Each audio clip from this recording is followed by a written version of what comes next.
แม่แล้วอาชีพที่เฮาเฮ็ดอยู่ทุกมื้อนี้สิเฮ็ดให้การเป็นอยู่เฮาดีขึ้นหรือบ่อ่อนเอ้ย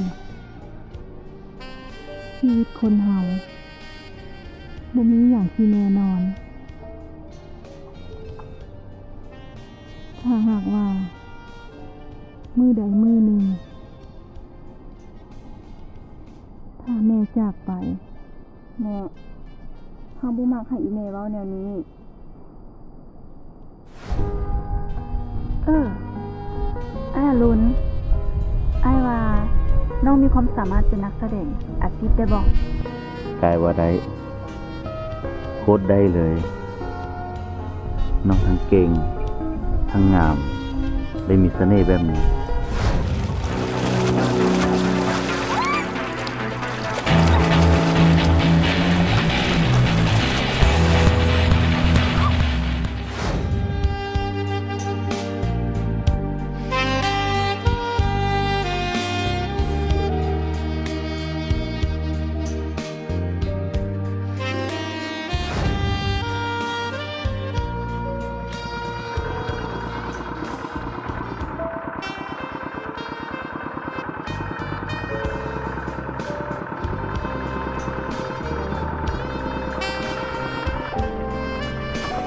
ห้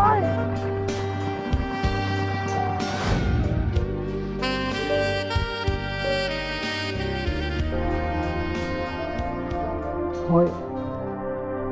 เขาจะพร้อมกันจับมือ พัฒนาฟื้นฟูอาชีพนี้อีกครั้ง